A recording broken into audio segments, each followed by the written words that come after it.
Bonsoir à tous. À la une de ce journal, les populations exigent la mise en place d'un débat sur le fédéralisme sur le théâtre de la crise anglophone. C'est l'une des revendications formulées au terme de la mission d'écoute menée par la commission Moussongué à Bamenda dans le chaudron de la crise anglophone. Le chef de l'État est-il prêt à accorder l'amnistie générale comme le revendiquent ces populations avant la convocation du corps électoral pour les législatives et les municipales? Au regard du contexte sociopolitique et sécuritaire, le chef de l'État va-t-il repousser ou maintenir ces élections locales très attendues au Cameroun? Nous en parlerons ce soir avec un expert des questions électorales. Un grave déficit en eau potable plonge les populations dans le désarroi et un calvaire inhabituel dans la capitale économique du Cameroun. Des populations contraintes de s'agglutiner et se bousculer devant quelques rares points d'eau qui les exposent à des maladies hydriques sous le regard indifférent des autorités locales. C'est le grand reportage de ce jour.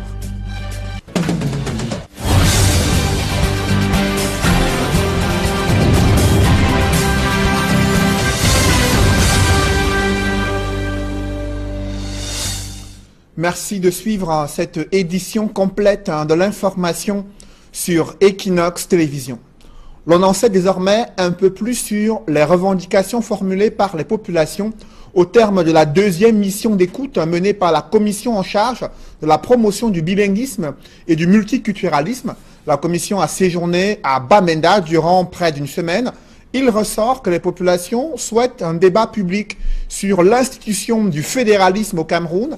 Elle revendique l'amnistie générale pour toutes les personnes impliquées dans le cadre de la crise anglophone.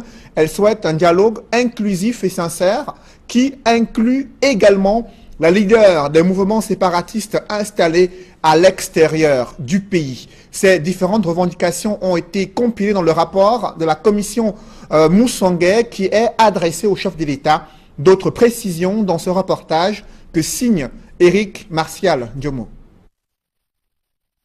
Parmi les propositions fortes que la commission Moussongué tire des participants pour adresser au gouvernement, l'on retient la création des conditions favorables au retour des personnes déplacées à l'intérieur du pays, le débat sur les problèmes relatifs à l'institution du fédéralisme dans notre pays, la recherche des solutions d'urgence aux problèmes de fond posés en vue d'un retour à la paix, l'instauration d'un dialogue franc, sincère et inclusif entre le gouvernement et les anglophones, y compris ceux de la diaspora, pour trouver des solutions durables à la crise actuelle. L'accélération de la réalisation des infrastructures dans la région du Nord-Ouest, l'abrogation de la loi sur le terrorisme, l'amnistie générale à accorder aux personnes emprisonnées ou en exil du fait de la crise, le retour au Cameroun de tous les réfugiés au Nigeria, l'autorisation de la double nationalité pour les Camerounais vivant à l'étranger, le retour au pays de la dépouille d'Amadou Ahidjo.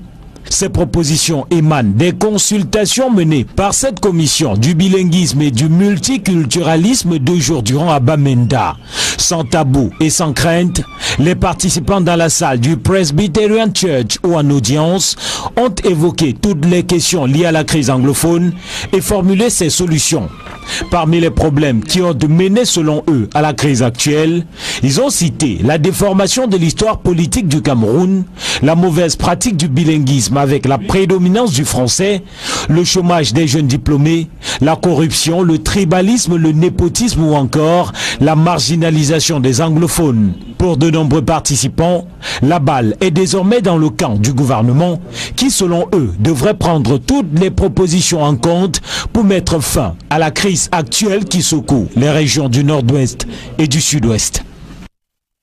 Lors du premier jour de composition du BEPC, un candidat a risqué l'exclusion pour retard dans un sous-centre d'examen situé dans le 3e arrondissement de Douala. Il a fallu un plaidoyer de la part des parents qui sont restés campés devant l'entrée du lycée de Nilon au Brazzaville afin de donner les derniers conseils à leurs enfants candidats au brevet d'études du premier cycle et qui pourraient leur permettre d'entrer en seconde dans les différents lycées et collèges au Cameroun. Reportage François Dikoumé et Xavier Foucault. 8h13 exactement. C'est l'heure à laquelle le dernier candidat a fait son entrée au sein du sous-centre écrit du lycée bilingue de Nilon-Brazzaville.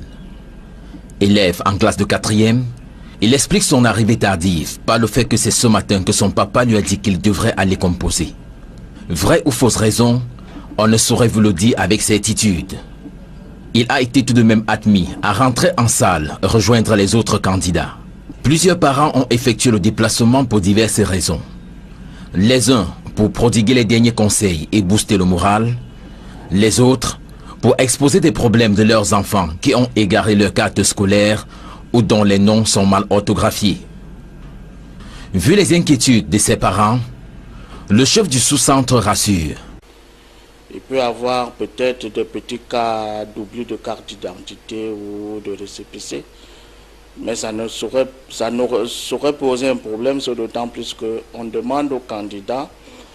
Les candidats vont commencer normalement leur composition et ils présenteront leurs documents sûrement à la prochaine épreuve. Des candidats transférés n'ont pas retrouvé leur salle parce que n'ayant pas de nom sur les listes. Une salle a tout de même été aménagée pour leur permettre de composer en attendant la gestion de leur cas par les responsables. Candidats transférés, c'est vrai, mais jusque-là également, ça ne pose aucun problème parce que c'est des mesures internes au centre d'examen. Et c'est des choses que nous ne pouvons pas dire aux antennes. Ça a un traitement spécifique au niveau des secrétariats. Et c'est ce que nous allons faire. Mais au plan organisationnel, ça ne pose aucun problème. 1515 candidats répartis en 4 séries, allemand, espagnol, arabe et latin, étaient attendus au sous-centre du lycée bilingue de Nilon-Brazzaville. 26 d'entre eux n'ont pas répondu à l'appel. Les autres ont affronté à l'entame les épreuves d'études de texte, de correction orthographique et d'informatique théorique. L'après-midi étant réservé à l'épreuve d'éducation à la citoyenneté et à la morale. L'examen du BEPC s'achève vendredi 8 juin 2018. Aujourd'hui, dans ce chapitre, 27 cas d'absence ont été enregistrés au lycée de Ngouaekele, là où se déroule le BEPC. Les candidats présents ne cachent pas leur optimisme à l'issue des premières épreuves passées ce matin. Reportage, Élisée Bokba et Aïk Cyril. Au centre écrit du lycée de Ngouaekele à Yaoundé, le comité de vigilance veille au grain à l'entrée de l'établissement. À l'intérieur, des candidats affrontent les épreuves du brevet d'études du premier cycle BEPC. L'examen se déroule bien. Nous avons ouvert le centre à 6 heures. Les candidats étaient à l'heure. Nous avons un comité de vigilance qui les accueille et qui les met en confiance. Dans les salles d'examen, il y a 2 surveillants. Nous avons aussi ce comité de vigilance qui tourne et qui donne tous les conseils qu'il faut. S'il faut aller aux toilettes, s'il faut aller, on est là. Donc il y a un ensemble de personnes qui aident. Pour cette session du BEPC, 995 candidats étaient inscrits au centre du lycée de Ngouaekele, mais tous n'ont pas répondu à l'appel. Les absents, ils sont 27. Les listes sont là, les noms sont là, mais ils sont absents. Nous avons 27 absents sur les 995 inscrits. Nous avons quand même enregistré un retardataire. Il est venu à 8h20. Alors qu'il est interdit de faire entrer un candidat après 8h15, 15 minutes après le début des épreuves. C'est le seul candidat qui nous a un peu dérangé. Sinon, tous les autres sont arrivés à l'heure et on a lancé sans incident. 2 épreuves étaient au programme de cette première journée de composition. L'étude de texte et la correction d'orthographe.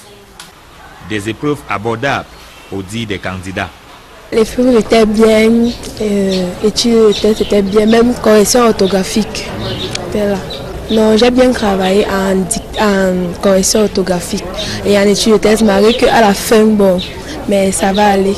Je vais passer le BPC. J'ai bien composé, j'ai trouvé l'épreuve un peu facile. Mais c'était un peu difficile au niveau de la correction orthographique. Mais je pense que ça va aller.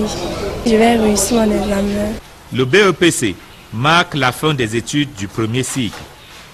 Dans les salles de composition du centre écrit du lycée de Ngouaekele à Yaoundé, la police des examens rappelle aux candidats la conduite à tenir pendant l'examen. Dans le reste de l'actualité, la problématique du recyclage des déchets plastiques se pose avec acuité au Cameroun. À l'occasion de la Journée mondiale de l'environnement, des organismes pointent du doigt la stratégie illisible du gouvernement pour lutter contre la pollution de l'environnement à travers ces déchets plastiques qui pilulent dans les cours d'eau et dans les rues aussi de la ville de Douala. C'est le constat que font nos reporters Innocent Abega et Kedjara qui sont allés à la rencontre de ces défenseurs de la nature qui réussissent à recycler ces différents produits et déchets plastiques. Reportage. Des pots de fleurs, objets de décoration, bijoux, pochettes pour femmes, mais aussi des voiturettes, avions, sacs de marché, tapettes. On se croirait à une foire aux œuvres d'art, mais pourtant il n'en est rien. Ces objets, tout aussi jolis qu'originaux, ont été fabriqués des mains de ces enfants et de leurs encadreurs et sont faits de matériel plastique de récupération, issus des bouteilles d'eau et de jus consommés par des Camerounais au quotidien. Une jolie façon de préserver l'environnement, mais surtout de donner une seconde vie à ces bouteilles vides qui jonchent en permanence nos rues et cours d'eau. L'apprentissage doit aller au-delà de la théorie, des activités pratiques que les enfants auront réalisées, mais en montrant surtout que c'est eux qui sont au cœur de la situation parce qu'ils sont les plus grands pollueurs à travers leur mode de consommation, mais aussi doivent aussi être au centre de la récupération dans ce que nous appelons en développement durable, l'économie circulaire. Les retombées de cette séquence de création toute positive sont appréciables à plusieurs niveaux. Sur le plan économique, c'est des objets qui peuvent désormais être vendus par les enfants. Sur le plan culturel, nous avons de nouveaux objets qui vont rentrer dans notre vie, dans la vie des enfants en termes de jouets. Et puis sur le plan environnemental, c'est peut-être le premier, pas des moindres, c'est rare qu'on aura réduit le plus longtemps possible le rejet de certains déchets dans la nature. Fabriqué à l'occasion de la Journée mondiale de l'environnement, qui se célèbre chaque 5 juin, l'initiative est du Réseau africain pour l'éducation au développement durable, qui couvre les lycées d'Aquanor, de Nilandokpassi et de Kolbitong à Bertois. De quoi donner d'excellentes bases en matière de protection de l'environnement à ces enfants, qui seront plus tard des relais. Il s'agit pour les élèves et pour les enseignants d'aller au-delà des modules d'enseignement qui sont désormais inscrits dans nos programmes scolaires pour les conduire vers des activités pratiques qui en réalité sont des compléments d'un apprentissage théorique. Aujourd'hui encore, malgré les messages diffusés par les médias et organismes au sujet de la préservation de la nature, les Camerounais, pour la plupart hermétiques, ne comprennent toujours pas l'importance qu'il y a à ne pas laisser traîner à même le sol des matières plastiques non biodégradables. Un analphabétisme environnemental qui est assez poignant chez nous. Parce qu'on attend même à côté de cet analphabétisme-là que ce soit d'autres personnes qui agissent, mais surtout pas moi. Donc il s'agit pour nous, dans nos activités, d'amener les uns et les autres à revoir leur mode de consommation. À savoir que les questions d'environnement sont d'abord des questions individuelles avant d'être des questions politiques. En plus des individus, la responsabilité gouvernementale est également soulevée. C'est déjà attirer l'attention de l'État sur le fait que les textes existent, c'est vrai, mais les textes gagneraient à davantage être appliqués par tout le monde, par lui-même qui est la veille, mais aussi par nous-mêmes. J'insiste vraiment sur l'élément individuel, parce que c'est cela qui pousse à l'action collective. Nous avons fait un mauvais choix de consommation à la base, parce qu'à côté de ces bouteilles plastiques, on peut bien prendre, comme à l'ancienne époque, les bouteilles cassables qu'on peut retourner chez le vendeur. En somme, il s'agira pour le compte de cette autre journée dédiée à l'environnement de casser les habitudes qui tendent à le détruire. La recrudescence des inondations observées à Yaoundé révèle au grand jour l'incapacité des pouvoirs publics à améliorer la canalisation des eaux et l'aménagement urbain dans la cité capitale. Il a fallu attendre les injonctions du chef de l'État pour assister à la mobilisation du gouvernement en vue de résoudre ce problème des inondations. Élisée Bogba et Ike Cyril. Paul Biya donne 2 semaines, pas plus, aux autorités de la ville de Yaoundé pour résoudre le problème des inondations dans la cité capitale. Le travail à l'immédiat, c'est 2 semaines.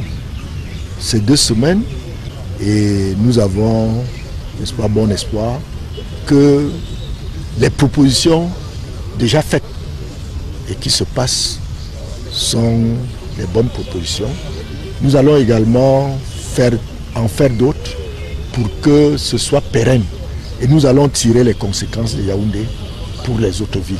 La colère du président de la République a résonné lors du dernier conseil de cabinet à l'immeuble Étoile. Du coup, les uns et les autres se bousculent. À la communauté urbaine de Yaoundé, des actions sont entreprises pour canaliser les eaux du Mfundi à l'origine des inondations au centre-ville de Yaoundé. Monsieur le délégué du gouvernement a mobilisé sur le terrain un ensemble d'acteurs qui ont commencé à procéder aux actions qui produisent un résultat immédiat.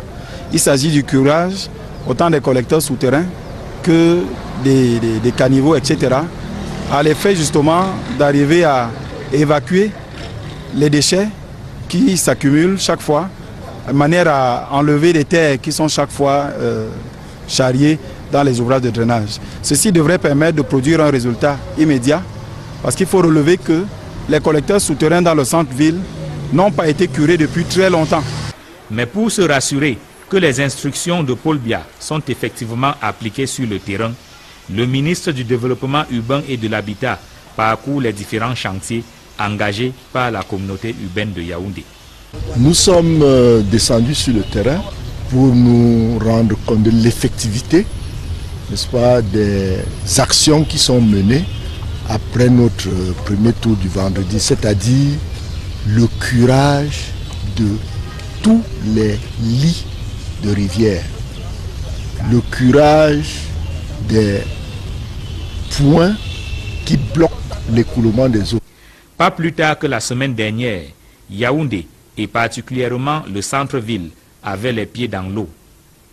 La pluie qui s'est abattue sur la ville a provoqué des inondations qui ont contribué à ternir davantage l'image de la cité capitale. Désormais sous pression, suite à la colère du président de la République, la communauté urbaine de Yaoundé et le ministère du Développement urbain et de l'Habitat ont 15 jours pour réagir. Autre problématique majeure qui interpelle le gouvernement, c'est ce grave déficit en eau potable qui plonge les populations dans un calvaire inhabituel. Je vous le disais en titre, des colonnes d'enfants, de personnes âgées et de femmes se bousculent devant quelques rares points d'eau, les exposant à des risques élevés de maladies hydriques, ceci sous le regard indifférent des autorités locales. Illustration à la Cité des Palmiers dans le 5e arrondissement de Douala, où depuis près d'une semaine, les populations ont soif, les robinets sont à sec. C'est le constat que font nos reporters François Dikoumé et Isabelle Carole Zoupet. À la maison, il n'a même pas l'eau à boire, ni laver les habits, ni laver le sol. Il n'a rien à la maison. Là où je suis, là, ici en grave, bon, il n'a rien. Bon, je pars, je marche partout. Là, les rangs partout, les bidons, moi, je ne sais pas. Comme le petit Aksan, c'est tous les habitants du quartier Cité des Palmiers à Douala qui sont aux abois suite à la pénurie d'eau depuis plusieurs jours. Le fait n'est pas certes nouveau dans ce quartier, mais il a rarement atteint pareille ampleur. Cette situation a depuis lors bouleversé négativement le mode de vie de ces riverains. Nous nous levons à 4 pour venir chercher de l'eau. Et là, ce n'est pas facile parce qu'il y a trop de monde qui se lève aussi à 7 heures pour venir chercher de l'eau. Et mais là, nous sommes obligés de faire une ligne pour pouvoir avoir de l'eau. À travers les rues, hommes, femmes et enfants portent des récipients à la recherche du précieux liquide. Conséquence, tous prennent d'assaut, forage et puits sans forcément se soucier de sa potabilité. Le mutisme par lequel brille la société en charge de la production et de la distribution d'eau révolte davantage ses habitants. Nous n'avons pas d'eau. Le problème c'est qu'on n'a même pas été communiqué, il n'y a même pas eu de communication à ce sujet. Donc on n'a pas d'eau depuis on ne sait pas pourquoi. Comme à la Cité des Palmiers, plusieurs autres quartiers de la cité capitale économique ont des difficultés d'approvisionnement en eau potable. La prévention routière est confrontée au trafic d'influence de certaines personnalités qui sont arrêtées pour excès, interpellées pour excès de vitesse sur les routes. C'est le cas à Bafoussam, dans la région de l'Ouest, là où la gendarmerie a mené une campagne de prévention routière et même des autorités de la ville ont été prises en flagrant délit d'excès de vitesse. Certaines d'entre elles n'ont pas voulu payer les amendes. Il a fallu que les gendarmes sortent les muscles. C'est un reportage signé d'Alaskana et Jean-Paul Chouniat. Voici le prototype de mauvais magistrat qui viole l'ordre établi, en l'occurrence le code de la route qui s'impose à tous. Interpellé à ce poste de prévention routière sur l'axe Bafoussam-Yaoundé pour excès de vitesse, ce surveillant de la loi brandit tout de go son titre de procureur de la République pour intimider un gendarme qui ne fait que son travail. Le refus d'obtempérer de ce mauvais usager VIP n'a d'égal que son mépris pour le gendarme. La carte professionnelle, on laissez les gens parler. Il dit qu'on se comporte comme ça. Le ton monte et le commandant de la patrouille est obligé d'intervenir pour mettre au pas le magistrat zélé. Le véhicule est fouillé de fond en comble. Tous les passagers formellement identifiés. Un exemple à tous pour faire respecter la loi, peu importe le rang social de l'usager. Beaucoup d'autorités circulent en grande vitesse et ne sont pas prêts à payer les amendes. C'est ce qu'on condamne, cette attitude, parce que l'essentiel de cette mission, c'est de amener tous les usagers à respecter le code de la route. Et c'est ça qui fait de sorte que les accidents sont évités sur nos routes. Des cas de trafic d'influence, d'abus et d'incivisme des autorités qui se croient tout permis dans ce pays, les forces du maintien de l'ordre, tout comme le citoyen lambda, en font face au quotidien sur nos routes. Nous tenons toujours, malgré les ennuis que nous avons des autorités, nous avons toujours la détermination et le soutien du secrétaire d'État, chargé de la gendarmerie, pour continuer à réprimer avec fermeté toutes les infractions qui sont commises sur nos routes. Selon des statistiques, bon nombre de ces hors-la-loi à col blanc sont impliqués dans pas mal d'accidents de la circulation. Certains l'ont même appris à leurs dépens, en y laissant leur vie et mettant celle des autres en danger. Depuis un certain temps, ou bien dans le passé, on a enregistré beaucoup d'accidents meurtriers sur cet axe. Et grâce à la prévention routière qui est présente sur cet axe, on a réussi à stabiliser la situation des accidents sur les routes. La violation du code de la route et l'excès de vitesse ont déjà fait des millions de morts et continuent d'endeuiller des milliers de familles. Après les 2 missions d'écoute menées par la commission Moussongé dans le chaudron de la crise anglophone, le président de la République du Cameroun est-il prêt à s'engager dans un débat et un dialogue inclusif sur le fédéralisme avant la convocation du corps électoral pour les législatives et les municipales cette année 2018. Au regard du contexte sociopolitique et sécuritaire, le calendrier électoral va-t-il être respecté? Des éléments de réponse à suivre dans une poussière de secondes dans la deuxième partie de ce journal.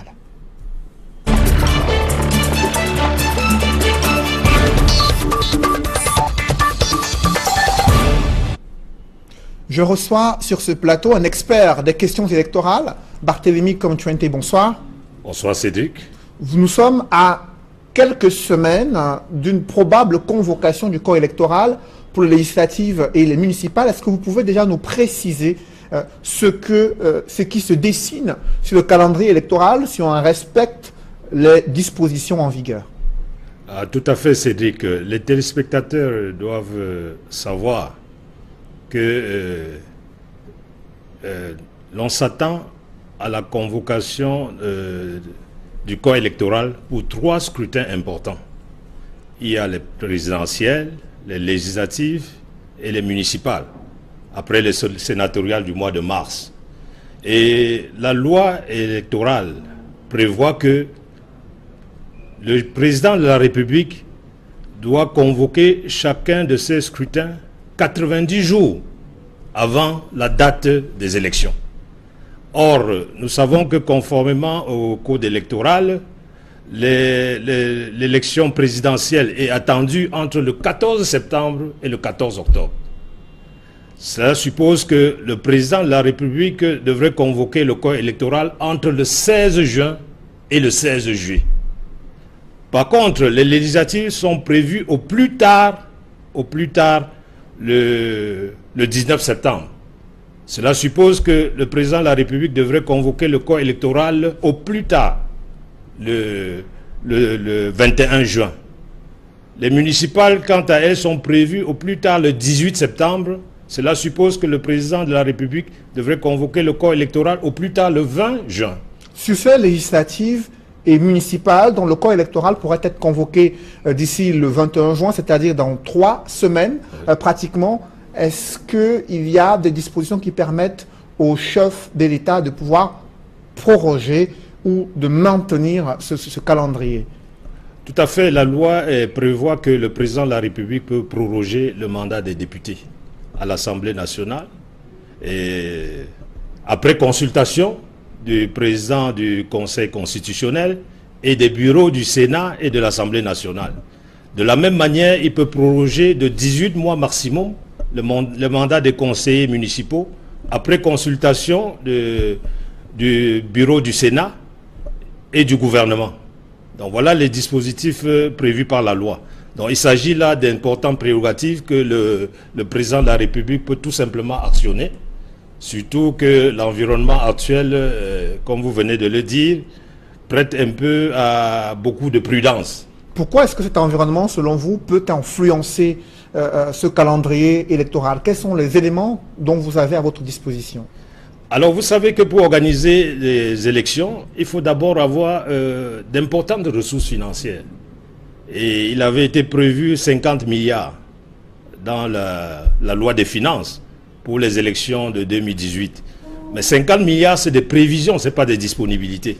Et vous savez que notre pays fait face à une tension de trésorerie qui est quand même accentuée. Et non seulement ça, on a le pays engagé sur la guerre sur 2 fronts. Dans la partie septentrionale contre Boko Haram et dans les régions du nord-ouest et du sud-ouest contre les sécessionnistes. Donc vous voyez que tous ces engagements nécessitent des moyens financiers importants.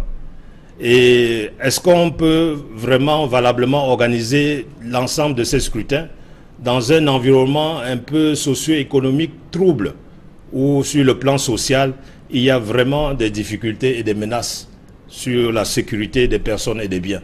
Il faut dire que cette décision revient à la discrétion du chef de l'État. En 2012, il avait déjà prorogé 2 fois le mandat des conseillers municipaux et des députés. L'élection s'était tenue plus tôt en 2013. Pensez-vous que ce scénario pourrait se répéter cette année?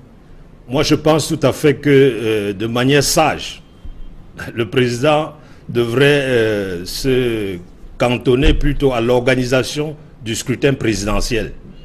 Moi, je vois venir la prorogation du scrutin pour les municipales et les législatives. Parce que le président a encore le privilège de la situation. Ça veut dire que c'est lui qui a encore les clés des manœuvres. C'est lui qui peut encore décider du calendrier électoral. Donc je crois qu'il saura bien examiner l'environnement actuel, socio-économique dans lequel se trouve le Cameroun. Et ce serait prendre des risques d'organiser tous ces 3 scrutins cette année, avant la fin de l'année, c'est-à-dire dans moins de 4 mois. Parce que si on s'achemine vers un triple scrutin, ce sera le 16 septembre. Alors je ne vois pas comment l'ECAM réussira aussi, de son côté, à organiser un triple scrutin. Pourquoi vous doutez des capacités de l'organisme en charge de superviser le processus électoral au Cameroun? Bon, tout à fait, je ne doute pas des capacités, parce que l'ECAM doit former non seulement des scrutateurs, mais former aussi ses agents dans les démembrements. Et pour faire tout ça, il doit publier les listes, ainsi de suite. Et pour accomplir toutes ces activités, il faut des moyens importants. Et vous voyez, il y a une nouvelle équipe qui vient de se mettre en place, qui doit prendre la machine en marche. C'est vrai que le directeur général, le docteur Eric Essoussé, il jouit d'une certaine compétence, il a de l'expérience dans ce domaine, c'est un bon technicien, parce qu'il a passé une bonne partie de sa carrière dans l'organisation des élections. Il est assisté aussi par M.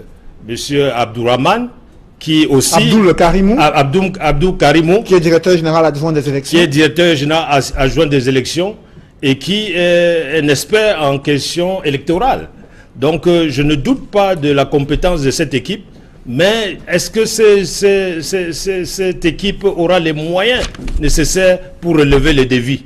C'est ça qui fait mon doute quant à la réussite de l'organisation de ces élections. Restons sur un scénario où le chef de l'État convoque le corps électoral le 21 juin pour les législatives et municipales.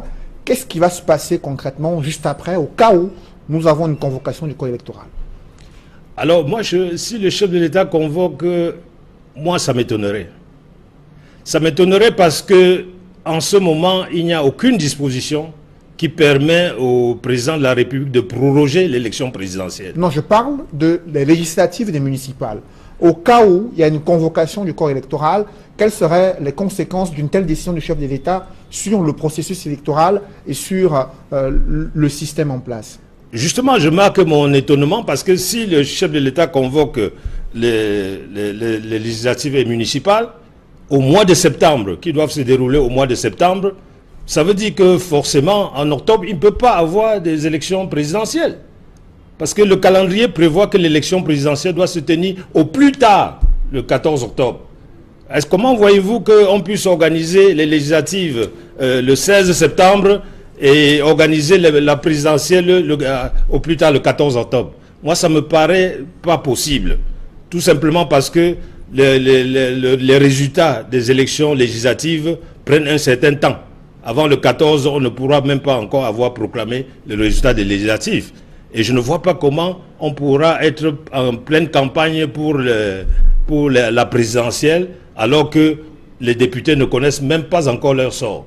Donc vraiment cette donc pour hypothèse... vous, ce sont ces curiosités autour du chevauchement entre ces différentes élections qui peuvent amener le chef de l'État à proroger le mandat des députés et des conseillers municipaux? Oui, tout à fait. Moi, je vous ai dit, c'est très difficile à gérer, à moins qu'on aille vers un triple scrutin. Je vous dis, alors, triple scrutin, c'est encore peut-être multiplier le risque. Donc, il serait vraiment sage de prendre le recul et de reporter froidement les élections législatives et municipales, de se concentrer sur l'élection présidentielle. Et je crois que personne ne pourra être contre cette décision sage. Merci Barthélémy Komtchente. Je précise que vous êtes expert des questions électorales. Un public reportage dans ce journal. La Société anonyme des brasseries du Cameroun, qui célèbre elle aussi la journée mondiale de l'environnement, elle a tenu à démontrer ses actions citoyennes dans son usine située à Yaoundé. Reportage. Le Cameroun a célébré le 29 mai 2018 de concert avec la communauté internationale la 46e édition de la Journée mondiale de l'environnement sous le thème « Combattre la pollution plastique ». Un événement qui a placé cette année le groupe Société anonyme des brasseries du Cameroun au cœur de l'événement. En effet, c'est le site de son usine de Yaoundé qui a été choisi par les autorités pour le lancement officiel des activités de cette journée, présidé par le ministre de l'Environnement et de la Protection de la Nature et les Pierres. Un choix pas du tout anodin et qui a été, selon le gouvernement, motivé par les efforts du groupe SABC dans la protection de l'environnement. À juste titre, nous avons choisi ce cadre si magnifique pour lancer, disons, la célébration de la 46e édition de la Journée mondiale de l'environnement. Ici, ce sont nos principaux partenaires ici. Il y a les brasseries, il y a Isakam, je ne voudrais pas faire de jaloux à beaucoup, tous les autres sont nos amis, mais particulièrement ceux-là. Et je voudrais prendre l'occasion pour dire une fois de plus merci aux brasseries pour tous les efforts qu'ils font déjà pour la protection de l'environnement. Je leur demande de courir de l'avant, de faire encore davantage. Faire davantage pour protéger et préserver l'environnement, c'est ce à quoi s'attelle le groupe SABC au quotidien depuis 70 ans. Preuve de cet engagement, le groupe a d'ailleurs attribué à 3 de ses directions la responsabilité de mettre en œuvre sa politique environnementale, de la veille réglementaire ainsi que des relations avec des administrations, dont le ministère de l'Environnement, avec qui la collaboration a toujours été au top.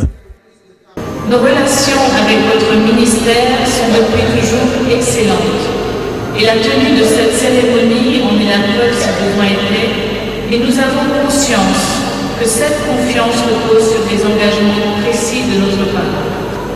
En effet, le groupe SABC, qui célèbre aujourd'hui ses 70 ans, a été l'une des premières sociétés dans sa vocation citoyenne de mettre au point un plan environnemental dans la gestion de ses usines. Être leader agro-industriel, mais également le leader dans la protection de l'environnement, c'est l'engagement du groupe SABC depuis 70 ans qu'il est présent au Cameroun. Autant d'années au cours desquelles chaque produit du groupe SABC représente un engagement pour le développement du pays, y compris en matière d'environnement.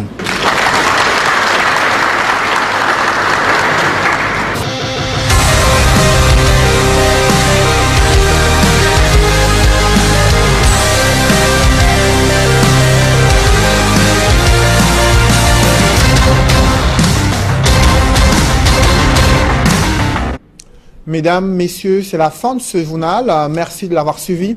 Juste après cette édition du 20h, l'émission Parole de femmes qui s'intéresse à ces dames que vous trouvez en salle de sport, coquettes, qui viennent s'exhiber ou alors qui viennent tout simplement se faire draguer. Des femmes, on parle ce soir autour de Julie Nyondé, présentatrice de l'émission Parole de femmes. Je vous souhaite une bonne soirée sur cette même antenne.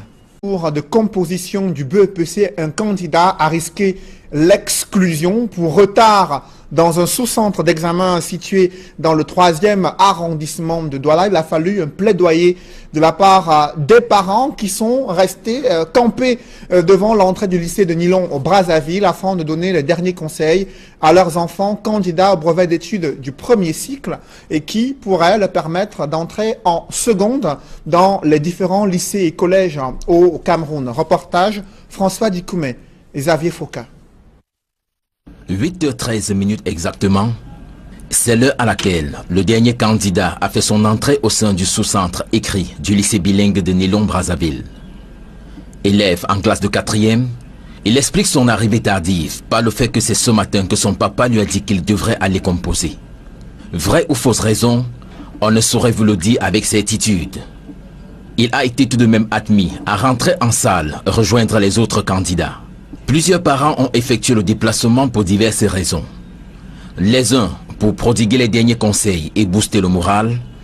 Les autres pour exposer des problèmes de leurs enfants qui ont égaré leur carte scolaire ou dont les noms sont mal orthographiés. Vu les inquiétudes de ses parents, le chef du sous-centre rassure. Il peut y avoir peut-être des petits cas d'oubli de carte d'identité ou de récépissé. Mais ça ne saurait poser un problème, c'est d'autant plus qu'on demande aux candidats. Les candidats vont commencer normalement leur composition et ils présenteront leurs documents sûrement à la prochaine épreuve. Des candidats transférés n'ont pas retrouvé leur salle parce que n'ayant pas de nom sur les listes. Une salle a tout de même été aménagée pour leur permettre de composer en attendant la gestion de leur cas par les responsables. Candidat transféré, c'est vrai, mais jusque-là également, ça ne pose aucun problème parce que c'est des mesures internes au centre d'examen. Et c'est des choses que nous ne pouvons pas dire aux antennes. Ça a un traitement spécifique au niveau des secrétariats. Et c'est ce que nous allons faire. Mais au plan organisationnel, ça ne pose aucun problème. 1515 candidats répartis en 4 séries. Allemand, espagnol, arabe et latin, étaient attendus au sous-centre du lycée bilingue de Nilon-Brazzaville. 26 d'entre eux n'ont pas répondu à l'appel. Les autres ont affronté à l'entame les épreuves d'études de texte, de correction orthographique et d'informatique théorique. L'après-midi étant réservé à l'épreuve d'éducation à la citoyenneté et à la morale. L'examen du BEPC s'achève vendredi 8 juin 2018. Aujourd'hui, dans ce chapitre, 27 cas d'absence ont été enregistrés au lycée de Ngouaekele, là où se déroule le BEPC. Les candidats présents ne cachent pas leur optimisme à l'issue des premières épreuves passées ce matin. Reportage Élisée Bogba et Aïk Cyril. Au centre écrit du lycée de Ngouaekele à Yaoundé, le comité de vigilance veille au grain à l'entrée de l'établissement. À l'intérieur, des candidats affrontent les épreuves du brevet d'études du premier cycle BEPC. L'examen se déroule bien. Nous avons ouvert le centre à 6 h Les candidats étaient à l'heure. Nous avons un comité de vigilance qui les accueille et qui les met en confiance. Dans les salles d'examen, il y a 2 surveillants. Nous avons aussi ce comité de vigilance qui tourne et qui donne tous les conseils qu'il faut. S'il faut aller aux toilettes, s'il faut aller, on est là. Donc il y a un ensemble de personnes qui aident. Pour cette session du BEPC, 995 candidats étaient inscrits au centre du lycée de Ngouaïkélé, mais tous n'ont pas répondu à l'appel. Les absents, ils sont 27. Les listes sont là, les noms sont là, mais ils sont absents. Nous avons 27 absents sur les 995 inscrits. Nous avons quand même enregistré un retardataire. Il est venu à 8h20. Et surtout pas moi. Donc il s'agit pour nous, dans nos activités, d'amener les uns et les autres à revoir leur mode de consommation. À savoir que les questions d'environnement sont d'abord des questions individuelles avant d'être des questions politiques. En plus des individus, la responsabilité gouvernementale est également soulevée. C'est déjà attirer l'attention de l'État sur le fait que les textes existent, c'est vrai, mais les textes gagneraient à davantage être appliqués par tout le monde, par lui-même qui est la veille, mais aussi par nous-mêmes. J'insiste vraiment sur l'élément individuel, parce que c'est cela qui pousse à l'action collective. Nous avons fait un mauvais choix de consommation à la base, parce qu'à côté de ces bouteilles plastiques, on peut bien prendre, comme à l'ancienne époque, les bouteilles cassables qu'on peut retourner chez le vendeur. En somme, il s'agira pour le compte de cette autre journée dédiée à l'environnement de casser les habitudes qui tendent à le détruire. La recrudescence des inondations observées à Yaoundé révèle au grand jour l'incapacité des pouvoirs publics à améliorer la canalisation des eaux et l'aménagement urbain dans la cité capitale. Il a fallu attendre les injonctions du chef de l'État pour assister à la mobilisation du gouvernement en vue de résoudre ce problème des inondations. Élisée Bogba et Aïk Cyril. Paul Biya donne 2 semaines, pas plus, aux autorités de la ville de Yaoundé pour résoudre le problème des inondations dans la cité capitale. Le travail à l'immédiat, c'est 2 semaines. C'est 2 semaines et nous avons, n'est-ce pas, bon espoir que les propositions déjà faites et qui se passent sont les bonnes propositions. Nous allons également en faire d'autres pour que ce soit pérenne. Et nous allons tirer les conséquences de Yaoundé pour les autres villes.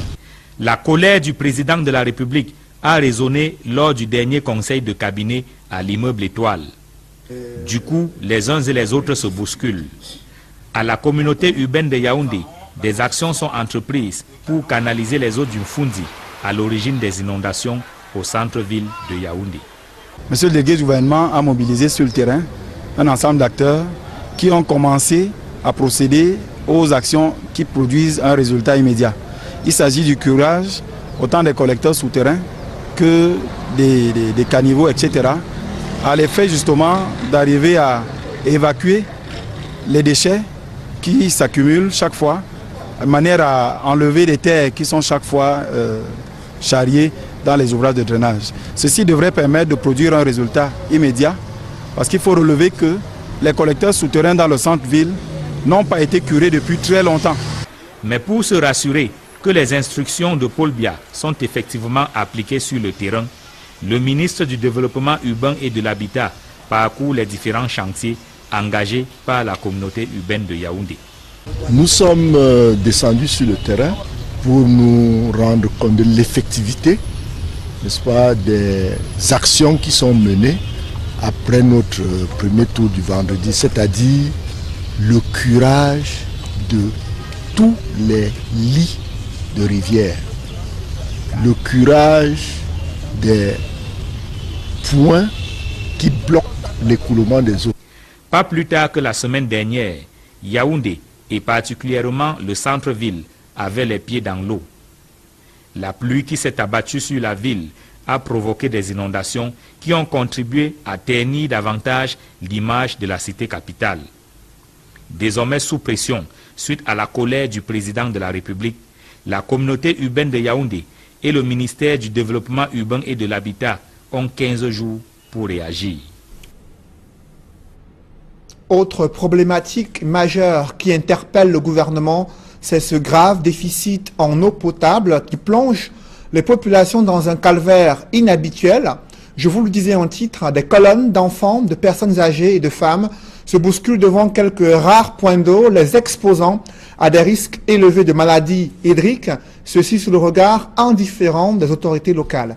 Illustration à la Cité des Palmiers dans le 5e arrondissement de Douala, où depuis près d'une semaine, les populations ont soif, les robinets sont à sec. C'est le constat qu'au fond nos reporters François Dikoumet et Isabelle Carole Zoupet.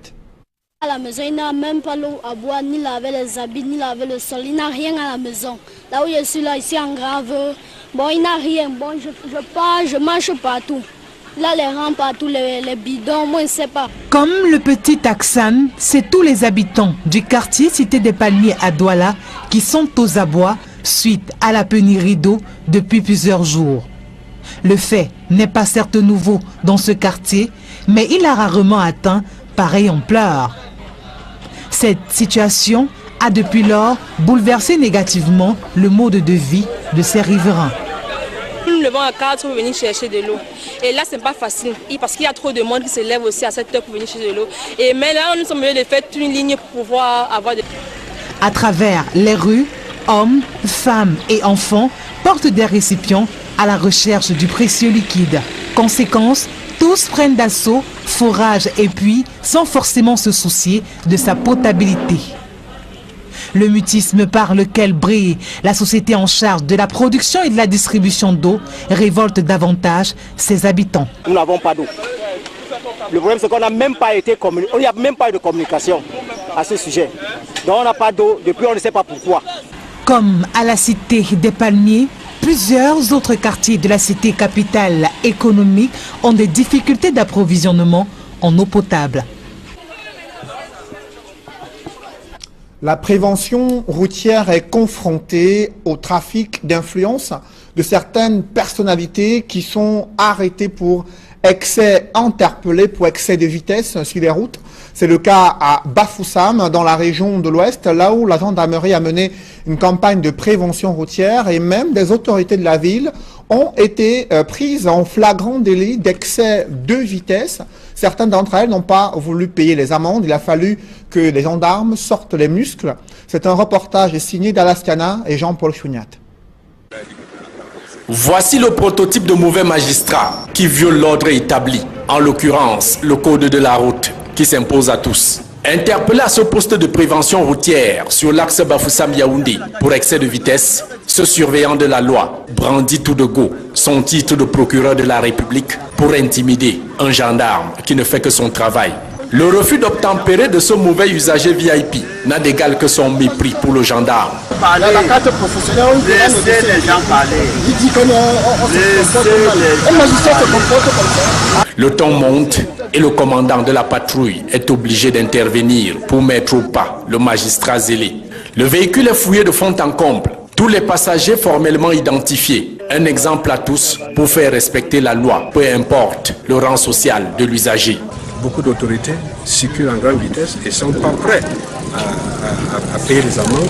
C'est ce qu'on condamne, cette attitude, parce que l'essentiel de cette mission, c'est de amener tous les usagers à respecter le code de la route. Et c'est ça qui fait de sorte que les accidents sont évités sur nos routes. Des cas de trafic d'influence, d'abus et d'incivisme des autorités qui se croient tout permis dans ce pays, les forces du maintien de l'ordre, tout comme le citoyen lambda, en font face au quotidien sur nos routes. Nous tenons toujours, malgré les ennuis que nous avons des autorités, nous avons toujours la détermination et le soutien du secrétaire d'État, pour continuer à réprimer avec fermeté toutes les infractions qui sont commises sur nos routes. Selon des statistiques, bon nombre de ces hors-la-loi à col blanc sont impliqués dans pas mal d'accidents de la circulation. Certains l'ont même appris à leurs dépens, en y laissant leur vie et mettant celle des autres en danger. Depuis un certain temps, ou bien dans le passé, on a enregistré beaucoup d'accidents meurtriers sur cet axe. Et grâce à la prévention routière qui est présente sur cet axe, on a...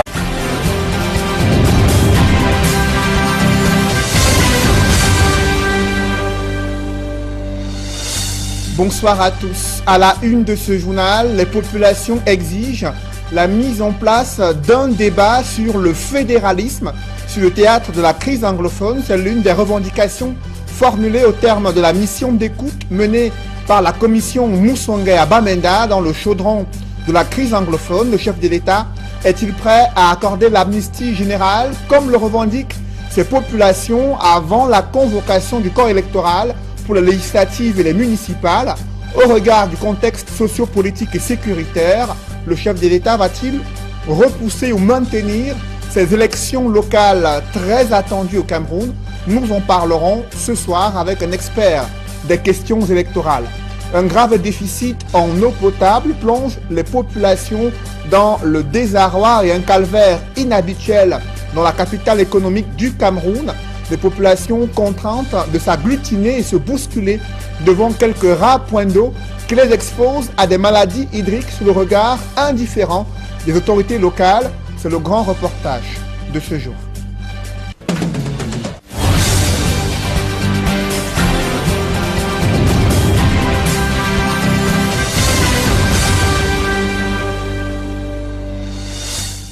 Merci de suivre cette édition complète de l'information sur Equinox Télévision.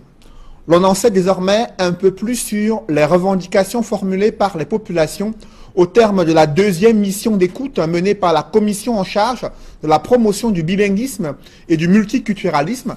La commission a séjourné à Bamenda durant près d'une semaine. Il ressort que les populations souhaitent un débat public sur l'institution du fédéralisme au Cameroun. Elles revendiquent l'amnistie générale pour toutes les personnes impliquées dans le cadre de la crise anglophone. Elles souhaitent un dialogue inclusif et sincère qui inclut également la leader des mouvements séparatistes installés à l'extérieur du pays. Ces différentes revendications ont été compilées dans le rapport de la commission Moussongué qui est adressé au chef de l'État. D'autres précisions dans ce reportage que signe Éric Martial Diomo. Parmi les propositions fortes que la commission Moussongué tire des participants pour adresser au gouvernement, l'on retient la création des conditions favorables au retour des personnes déplacées à l'intérieur du pays, le débat sur les problèmes relatifs à l'institution du fédéralisme dans notre pays, la recherche des solutions d'urgence aux problèmes de fond posés en vue d'un retour à la paix, l'instauration d'un dialogue franc, sincère et inclusif entre le gouvernement et les anglophones, y compris ceux de la diaspora, pour trouver des solutions durables à la crise actuelle. L'accélération de la réalisation des infrastructures dans la région du Nord-Ouest, l'abrogation de la loi sur le terrorisme, l'amnistie générale à accorder aux personnes emprisonnées ou en exil du fait de la crise, le retour au Cameroun de tous les réfugiés au Nigeria, l'autorisation de la double nationalité pour les Camerounais vivant à l'étranger, le retour au pays de la dépouille d'Amadou Ahidjo. Ces propositions émanent des consultations menées par cette commission du bilinguisme et du multiculturalisme 2 jours durant à Bamenda. Sans tabou et sans crainte, les participants dans la salle du Presbyterian Church ou en audience ont évoqué toutes les questions liées à la crise anglophone et formulé ces solutions. Parmi les problèmes qui ont mené selon eux à la crise actuelle, ils ont cité la déformation de l'histoire politique du Cameroun, la mauvaise pratique du bilinguisme avec la prédominance du français, le chômage des jeunes diplômés, la corruption, le tribalisme, le népotisme ou encore la marginalisation des anglophones. Pour de nombreux participants, la balle est désormais dans le camp du gouvernement qui, selon eux, devrait prendre toutes les propositions en compte pour mettre fin à la crise actuelle qui secoue les régions du Nord-Ouest et du Sud-Ouest. Lors du premier jour, alors qu'il est interdit de faire entrer un candidat après 8h15, 15 minutes après le début des épreuves. C'est le seul candidat qui nous a un peu dérangé. Sinon, tous les autres sont arrivés à l'heure et on a lancé sans incident. 2 épreuves étaient au programme de cette première journée de composition. L'étude de texte et la correction d'orthographe. Des épreuves abordables au dit des candidats. Les épreuves étaient bien, études étaient bien, même correction orthographique. Voilà. Non, j'ai bien travaillé en correction orthographique et en études de thèse, malgré qu'à la fin, bon, mais ça va aller. Je vais passer le BPC. J'ai bien composé, j'ai trouvé l'épreuve est un peu facile. Mais c'était un peu difficile au niveau de la correction orthographique. Mais je pense que ça va aller. Je vais réussir mon examen. Le BEPC marque la fin des études du premier cycle. Dans les salles de composition du centre écrit du lycée de Ngouaekele à Yaoundé, la police des examens rappelle aux candidats la conduite à tenir pendant l'examen. Dans le reste de l'actualité, la problématique du recyclage des déchets plastiques se pose avec acuité au Cameroun. À l'occasion de la Journée mondiale de l'environnement, des organismes pointent du doigt la stratégie illisible du gouvernement pour lutter contre la pollution de l'environnement à travers ces déchets plastiques qui pilulent dans les cours d'eau et dans les rues aussi de la ville de Douala. C'est le constat que font nos reporters Innocent Abega et Kedjara qui sont allés à la rencontre de ces défenseurs de la nature qui réussissent à recycler ces différents produits et déchets plastiques. Reportage. Des pots de fleurs, objets de décoration, bijoux, pochettes pour femmes, mais aussi des voiturettes, avions, sacs de marché, tapettes. On se croirait à une foire aux œuvres d'art, mais pourtant il n'en est rien. Ces objets, tout aussi jolis qu'originaux, ont été fabriqués des mains de ces enfants et de leurs encadreurs et sont faits de matériel plastique de récupération, issus des bouteilles d'eau et de jus consommés par des Camerounais au quotidien. Une jolie façon de préserver l'environnement, mais surtout de donner une seconde vie à ces bouteilles vides qui jonchent en permanence nos rues et cours d'eau. L'apprentissage doit aller au-delà de la théorie, des activités pratiques que les enfants auront réalisées, mais en montrant surtout que c'est eux qui sont au cœur de la situation parce qu'ils sont les plus grands pollueurs à travers leur mode de consommation, mais aussi doivent aussi être au centre de la récupération dans ce que nous appelons en développement durable, l'économie circulaire. Les retombées de cette séquence de création toute positive sont appréciables à plusieurs niveaux. Sur le plan économique, c'est des objets qui peuvent désormais être vendus par les enfants. Sur le plan culturel, nous avons de nouveaux objets qui vont rentrer dans notre vie, dans la vie des enfants en termes de jouets. Et puis sur le plan environnemental, c'est peut-être le premier, pas des moindres, c'est rare qu'on aura réduit le plus longtemps possible le rejet de certains déchets dans la nature. Fabriqué à l'occasion de la Journée mondiale de l'environnement, qui se célèbre chaque 5 juin, l'initiative est du réseau africain pour l'éducation au développement durable, qui couvre les lycées d'Aquanor, de Nilandokpassi et de Kolbitong à Bertois. De quoi donner d'excellentes bases en matière de protection de l'environnement à ces enfants, qui seront plus tard des relais. Il s'agit pour les élèves et pour les enseignants d'aller au-delà des modules d'enseignement qui sont désormais inscrits dans nos programmes scolaires pour les conduire vers des activités pratiques qui en réalité sont des compléments d'un apprentissage théorique. Aujourd'hui encore, malgré les messages diffusés par les médias et organismes au sujet de la préservation de la nature, les Camerounais, pour la plupart hermétiques, ne comprennent toujours pas l'importance qu'il y a à ne pas laisser traîner à même le sol des matières plastiques non biodégradables. Un analphabétisme environnemental qui est assez poignant chez nous. Parce qu'on attend même à côté de cet analphabétisme-là que ce soit d'autres personnes qui agissent.